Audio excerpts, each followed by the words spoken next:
अयोध्या में भव्य राम मंदिर बन रहा है। राम मंदिर आंदोलन के प्रणेता रहे। हमारे साथ इस समय राम जन्मभूमि न्यास ट्रस्ट के अध्यक्ष रामविलास वेदांती जी हैं। वेदांती जी, बहुत स्वागत है आपका न्यूज़ इंडिया पर।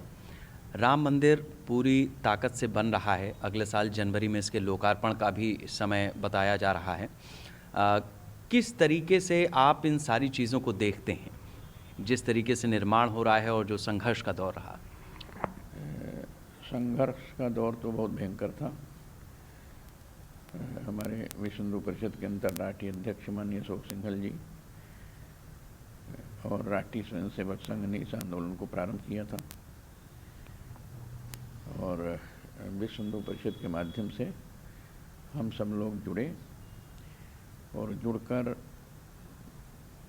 जो गतिविधि इस देश में चली, राम जन्मभूमि आंदोलन जैसा आंदोलन इस देश में आज़ादी के बाद कभी हुआ नहीं।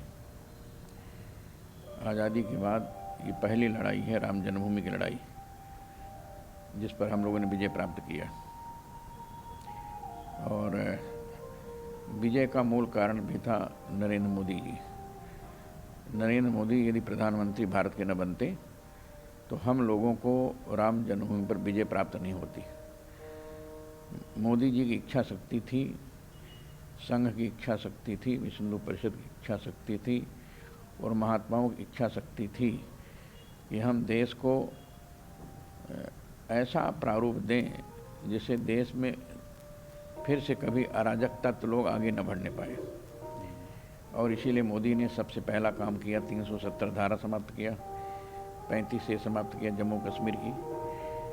ये भारत के इतिहास की पहली घटना है, किसी ने कल्पना भी नहीं किया था। जवाहरलाल नेहरू ने जिस ढंग से मुस्लिम तुष्टीकरण के नाम पर 370 धारियाँ दी, विश्व के किसी देश में ऐसी धारा थी ही नहीं कि उस प्रदेश में केवल मुसलमान रह सकता है और हिंदुओं को नागरिकता नहीं मिल सकती। ये विश्व के किसी देश में ऐसी व्यवस्था नहीं थी। ये केवल नेहरू ने मुस्लिम तुष्टीकरण के नाम पर भारत के जम्मू कश्मीर में धारा दिया था। मोदी जी ने पहले उसको हटाया, फिर 9 नवंबर 2019 को राम जन्मभूमि का निर्णय केंद्र के द्वारा आया, सुप्रीम कोर्ट के द्वारा आया। 5 जजों ने निर्णय दिया। वह निर्णय भी अभूतपूर्व था, जिसकी कोई कल्पना नहीं किया था कि राम जन्मभूमि का निर्णय भी कभी हिंदुओं के पक्ष में आएगा, रामलला के पक्ष में आएगा। वो भी निर्णय आ गया। और इसके बाद 5 अगस्त 2020 को मोदी जी ने राम जन्मभूमि पर जाकर भूमि पूजन और शिलान्यास किया। ये भी एक अभूतपूर्व घटना थी। मोदी जी के आने के बाद ही ये सब कुछ संभव हो सका। मंदिर का निर्माण प्रारंभ हो गया और मुझे ऐसा लगता है कि 2023 दिसंबर तक मंदिर बनके तैयार हो जाएगा। और 14 जनवरी 15 जनवरी के बाद जब तिथि प्राण प्रतिष्ठा की आएगी तो उसी समय मंदिर में, अपने नए दिव्य भव्य मंदिर में भगवान श्री राम लला पधार जाएंगे। ये भी आपसे जानना चाहेंगे कि अयोध्या में तो राम मंदिर का निर्माण शुरू हो गया है, काशी में भी हम देख रहे हैं कि श्री काशी विश्वनाथ धाम बन गया है, लेकिन अभी भी जो आदि विश्वेश्वर नाथ हैं उनको लेकर के एक ज्ञानव्यापी का विवाद अदालत में है। इसके साथ साथ मथुरा भी विवादों में है। देखिए, ऐसा है कि हम लोगों ने जब 84 में राम जानकी रथ चलाया था, एक साथ तीनों की बात किया था और हमने कहा था ये 3 मंदिर हमको दे दिया जाता है तो हम चौथे मंदिर की मांग नहीं करेंगे, क्योंकि इस देश के अंदर 90% मस्जिदें जो बनी हैं केवल मंदिर को तोड़कर बनाई गई। भारत में जितनी मस्जिदें बनी हैं उसमें 90% मस्जिद केवल मंदिर तोड़ करके ही बनाई गई।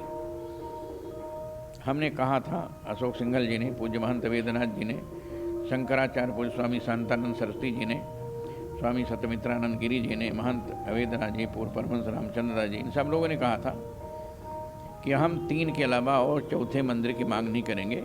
हमको काशी विश्वनाथ मंदिर, राम जन्मभूमि, पुण्य जन्मभूमि चाहिए। लेकिन आश्चर्य है कि मुसलमानों ने इसको माना नहीं।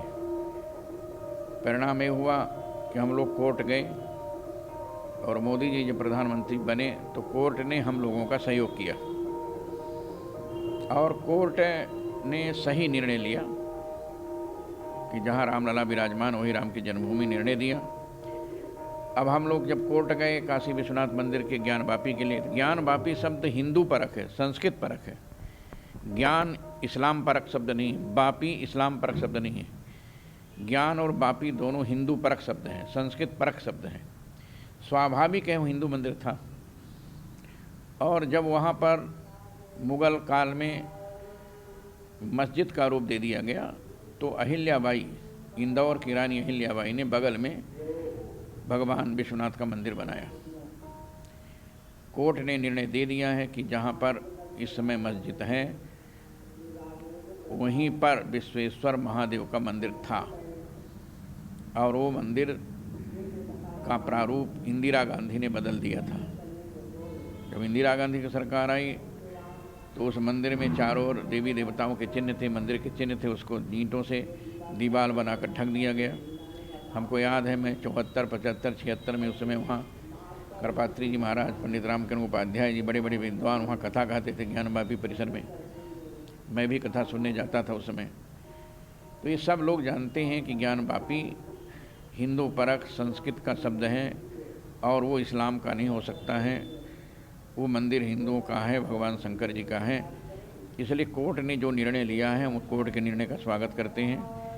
और मुझे बड़ी प्रसन्नता है कि मथुरा के कृष्ण जन्मभूमि दुनिया में कोई ऐसी जगह है जहाँ बिल्कुल सटा के मस्जिद बना दिया जाए। यदि वहाँ की सीढ़ियों को देखा जाए तो पता चलेगा कि सीढ़ियों में जो पत्थर लगा है उसके नीचे मूर्तियाँ हैं। मूर्तियों को उल्टा लगाकर सीढ़ी बनाकर उस पर खुदा की इबादत करने जाते हैं। ये विडम्बना है। मैं तो कहता हूँ कोर्ट निर्णय ले, सीढ़ियों को उतरवा कर उखड़वा कर देखा जाए तो निश्चित ही वो मंदिर की मूर्तियाँ मिलेंगी। तो मथुरा की कृष्ण जन्मभूमि भी और जहाँ जहाँ इस देश में मस्जिदें बनी हैं 90% मस्जिदें मंदिर ही हैं। केवल मंदिरों को तोड़ करके ही मस्जिदें बनाई गई हैं पूरे देश में। मेरा तो भारत सरकार से याचना है कि इसकी जांच कराई जाए और जांच से मंदिर यदि है तो उनको मंदिर को सौंपा जाए। मेरा कहना ये है। वेदांत जी, एक आजकल राजनीतिक विवाद सा छिड़ गया है। कुछ नेता हैं जिन्होंने रामचरितमानस की कुछ चौपाइयों को लेकर के अपनी बात रखी है और ये कहा है कि बहुत सारी ऐसी चीज़ें उसमें हैं जिससे चाहे वो नारी जाति हो या अन्य जातियों के लोग हों, उस पर तरह तरह के सवाल उठते हैं। रामचरितमानस या वाल्मीकि रामायण पर पटाक्षेप करने वाले लोग अंतर्राष्ट्रीय गिरोह के षड्यंत्र हैं। हिंदू धर्म में अनास्था पैदा करने के लिए अंतर्राष्ट्रीय षड्यंत्र के तहत ऐसे नेताओं को पैसा दिया जा रहा है जिससे हिंदू धर्म के विरोध में बोले। और इसीलिए हिंदू धर्म के विरोध में, सनातन धर्म के विरोध में, संस्कृति के विरोध में और भारत के विरोध में ऐसे शब्दों का प्रयोग किया जा रहा है जिसकी कल्पना कभी किसी ने नहीं किया था। इस देश में एक भी मुसलमान नहीं था, सब यहीं के हिंदुओं को ज़बरदस्ती मुसलमान बनाया गया। इस देश में एक भी ईसाई नहीं था, यहाँ के हिंदुओं को ईसाई बनाया गया, धर्मांतरण किया गया। मैं तो चाहूँगा कि ऐसा कानून बने कि जो धर्म पर आक्षेप करते हैं, आप जानते हैं इस्लाम पर कोई कुछ बोल दे तो तत्काल उसका गला काट देते हैं लोग, लेकिन हिंदू धर्म पर ऐसे कटाक्षेप कर रहे हैं। मैं तो चाहूँगा कि भारत सरकार एक ऐसा कानून बनाए कि किसी धर्म पर कोई आक्षेप न कर सके। धर्म, अपना धर्म सबका होता है, अपने धर्म के लिए सब कोई जो है अपना जीवन लगाने को तैयार है। ठीक उसी प्रकार हिंदू धर्म है।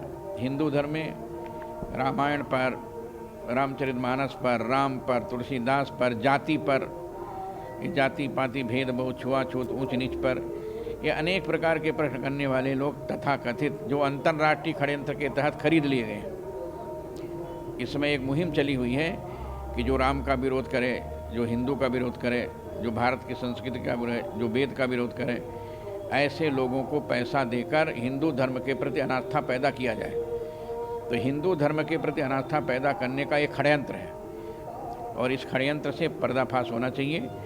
मुझे ऐसा लगता है इस षड्यंत्र के तहत अब भारत हिंदू राष्ट्र होने वाला है। जब ये षड्यंत्र कर रहे हैं तो षड्यंत्र की रूपरेखा संपूर्ण हिंदू समाज एक हो जाएगा। और जब संपूर्ण हिंदू समाज एक हो जाएगा, जैसे मोदी जी के आने के बाद हिंदू समाज एक हो गया तो भाजपा जीत गई। उत्तर प्रदेश में योगी जी के आने के बाद हिंदू समाज एक हो गया तो उत्तर प्रदेश में पुनः सरकार बन गई। ठीक उसी प्रकार आने वाले दिनों में भी मुझे ऐसा लगता है देश का संपूर्ण हिंदू इन आतंकवादी आतताइयों के विरोध में, षड्यंत्रकारियों के विरोध में, हिंदू विरोधियों के विरोध में एक साथ खड़ा होगा और भारत की जितनी पार्टियां हैं सब अपने आप समाप्त हो जाएंगे। केवल एक पार्टी बचेगी, भारतीय जनता पार्टी। और एक भारतीय जनता पार्टी ऐसी पार्टी है जो हिंदुत्व के लिए, हिंदुत्व के स्वाभिमान के लिए, भारत माता के लिए, भारतीय धर्मशास्त्रों की रक्षा के लिए आगे खड़ी है। लेकिन अन्य कोई पार्टी, अब नीतीश का मंत्री रामचरितमानस के विरोध में बोला, नीतीश चुप है। लालू यादव का बेटा तेजस्वी यादव चुप है, कांग्रेस चुप है, सपा चुप है। यहाँ यूपी में भी स्वामी प्रसाद मौर्य ने बोला। और ख़ास तौर से ये जो चौपाई है जिसमें सकल ताड़ना के अधिकारी, इस तरीके की जो चौपाई है, स्वामी तुलसीदास जी ने अपने से कुछ नहीं लिखा। नाना पुराण निगमागम सम्मतम वेद रामायणे निगततम कुचिदन तोपी, जो पुराणों में लिखा था उसी का गोस्वामी तुलसीदास जी ने अनुवाद किया है। इसलिए ये शब्द गोस्वामी तुलसीदास जी के नहीं हैं, ये शब्द पुराणों के हैं, शास्त्रों के हैं, उपनिषदों के हैं, वेदों के हैं। वेदों में ऐसा लिखा है कि ढोल को जब तक पीटोगे नहीं तब तक बजेगी नहीं। ये क्या गलत लिखा है? ठीक बात है, समझे ना? कोई गमा रहे आ करके किसी को थूकने लगे, मारे लगे तो उसको उचित दंड देना पड़ेगा। समझे ना? तो ऐसे शब्दों का जो प्रयोग किया गया है धार्मिक मर्यादा की रक्षा के लिए, शास्त्रीय मर्यादा की रक्षा के लिए, भारतीयता की रक्षा के लिए, मानवता की रक्षा के लिए किया गया है। यदि मानवता की रक्षा के लिए गोस्वामी तुलसीदास जी ने इस प्रकार की चौपाई लिखा, रामचरितमानस लिखा, तो इसमें गलती क्या है? ये तो षड्यंत्रकारियों ने जानबूझकर हिंदू धर्म के प्रति अनास्था पैदा करने के लिए जातीयता के आधार पर उस जाति विशेष के लोगों को षड्यंत्र के तहत ला रहे हैं, जो गलत है। मैं इसकी घोर निंदा करता हूँ और भारत के माननीय प्रधानमंत्री जी से निवेदन करूँगा कि ऐसे लोगों के लिए उचित दंडात्मक संविधान की कानून की धारा में परिवर्तन लाएं, जिससे इनको उचित दंड दिया जा सके। आजकल बागेश्वर धाम के जो बाबा हैं शास्त्री जी, वो भी लगातार चर्चा में हैं। वो अपनी शक्तियों से चीज़ों को बताते हैं। मैं उनके बारे में जानता नहीं, कुछ उसके बारे में कुछ नहीं बोलूँगा जी। नहीं, उनका एक जो बयान आया है वो ये कह रहे हैं कि तुम मेरा साथ दो, मैं तुम्हें हिंदू राष्ट्र दूंगा भारत के लिए। नहीं, देखिए, हिंदू राष्ट्र के लिए तो जो भी साथ आएगा हम उसका साथ देंगे। हम जानते हैं, हम चाहते हैं, आज से नहीं, प्रारंभ से ही हिंदुत्व के लिए, हिंदू राष्ट्र के लिए हम लोग लगे हुए हैं। यदि हिंदू राष्ट्र के लिए कोई भी आता है हम उसका साथ देंगे, हम उसको गले लगाएंगे, हम उसके साथ चलेंगे। ये सब लोग चाहते हैं कि भारत हिंदू राष्ट्र बने। और मोदी जी के प्रधानमंत्री बनने के बाद ये निश्चित हो गया है कि एक न एक दिन भारत हिंदू राष्ट्र बनेगा। और इस हिंदू राष्ट्र के जन्मदाता नरेंद्र दामोदर दास मोदी जी ही होंगे, जो कि हिंदुत्व के आधार पर भारत का पहला प्रधानमंत्री है, जिसने समाज के हर वर्ग के लोगों को साथ में लेकर सबका साथ, सबका विकास, सबका विश्वास लेकर के चला है। चाहे हिंदू हो, चाहे मुसलमान हो, चाहे सिख हो, चाहे ईसाई हो। मोदी जी ने कभी नहीं कहा कि केवल हिंदू का विकास हो, सबका विकास हो, सबका साथ हो, सबका विश्वास लेकर चल रहे हैं। मुझे ऐसा लगता है कि आगे आने वाले दिनों में भारत जिस दिन राम जन्मभूमि मंदिर बन जाएगा और उस पर एक केसरिया ध्वज लहरा दिया जाएगा, मुझे ऐसा लगता है भारत के संविधान में उसी दिन हिंदू राष्ट्र घोषित हो जाएगा। जी, मेरा अंतिम सवाल आपसे, एक भारत जोड़ो यात्रा भी निकल रही है, उसको राहुल गांधी उसकी अगुवाई कर रहे हैं। उसमें वो अलग अलग जगहों पर जो बातें कह रहे हैं उसमें 2-3 चीज़ें हैं। जैसे वो कहते हैं कि मैं तो जय सिया राम कहूँगा, जय श्री राम नहीं कहूँगा, उसकी वो व्याख्या करते हैं। इसी तरीके से वो महाभारत के पांडव और कौरवों के बीच की बात करते हैं। इसको किस तरीके से देखा जाए कि ये अलग अलग जो हमारे धर्मशास्त्र हैं उनकी अगर नेता इस तरीके से व्याख्या करते हैं तो क्या इसको किस तरह से देखें? ऐसा है कि राहुल गांधी भारत जोड़ो यात्रा नहीं कर रहे हैं, भारत तोड़ो यात्रा कर रहे हैं। भारत के लोगों को कैसे आपस में लड़ाया जाए, कैसे इस देश के लोगों को फिर से कांग्रेस की उस परंपरा को, नेहरू गांधी की परंपरा को, जैसे नेहरू गांधी ने आपस में देश के हिंदुओं को, मुसलमानों को आपस में लड़ाया, ठीक उसी प्रकार राहुल गांधी उसी रास्ते पर चल रहे हैं कि हिंदू मुसलमान आपस में कैसे लड़े, कैसे जन संघर्ष हो, कैसे फिर से हम भारत को कई खंडों में बांटें। जैसे नेहरू ने भारत को 3 भागों में बांटा, पश्चिमी पाकिस्तान, पूर्वी पाकिस्तान और भारत 3 टुकड़ा किया था, वैसे ही नेहरू के पद चिन्हों पर चलकर राहुल गांधी भारत का कई टुकड़ा करना चाहते हैं, भारत का विभाजन करना चाहते हैं। ये भारत का जोड़ो आंदोलन नहीं है, भारत तोड़ो आंदोलन है। इसलिए मैं इसकी घोर निंदा करता हूँ। ऐसे लोगों के षड्यंत्र से भारत के लोगों को सतर्क रहना चाहिए। भारत का हिंदू मुसलमान सिख ईसाई सब एक है, भारत जुड़ा हुआ है, भारत अलग नहीं है, भारत जुड़ा हुआ है। जुड़े हुए भारत को तोड़ने का ये षड्यंत्र, ये अंतर्राष्ट्रीय षड्यंत्र है, चाइना का षड्यंत्र है, पाकिस्तान का षड्यंत्र है। राहुल गांधी का साथ चाइना दे रहा है, पाकिस्तान दे रहा है, राहुल गांधी का साथ अरब देश को लोग दे रहे हैं, और इसलिए दे रहे हैं कि जिससे भारत का फिर टुकड़ा हो, भारत कई भागों में बटे। हम भारत को बांटना नहीं चाहते, हम छांटना नहीं चाहते, हम भारत को एक रखना चाहते हैं। और राहुल गांधी भारत को तोड़ तोड़ करके अलग करना चाहते हैं, भारत के जोड़ को तोड़ना चाहते हैं। ये उनका अभियान है, जिसकी मैं घोर निंदा करता हूँ। देश के लोगों को ऐसे षड्यंत्रकारियों से सावधान रहना चाहिए। राहुल गांधी ने समाज तोड़ा, देश तोड़ा, जन जन को तोड़ा, हिंदू मुसलमान के बीच में खाई पैदा किया है। ऐसे लोगों से सावधान रहने की आवश्यकता है, मेरा निवेदन है। तो वेदांत जी, जिन्होंने खुल करके न्यूज़ इंडिया से बात की है और अलग अलग विषयों पे, चाहे वो अयोध्या हो, मथुरा हो, काशी हो, या फिर रामचरितमानस की चौपाइयाँ हों, या फिर भारत जोड़ो यात्रा, हर चीज़ पर उन्होंने खुल करके विचार रखे हैं और साफ कहा है कि भारत हिंदू राष्ट्र बनेगा और जो लोग इससे तोड़ने की कोशिश कर रहे हैं वो कभी कामयाब नहीं होंगे। हरिराम के साथ शेखर त्रिवेदी, न्यूज़ इंडिया, लखनऊ।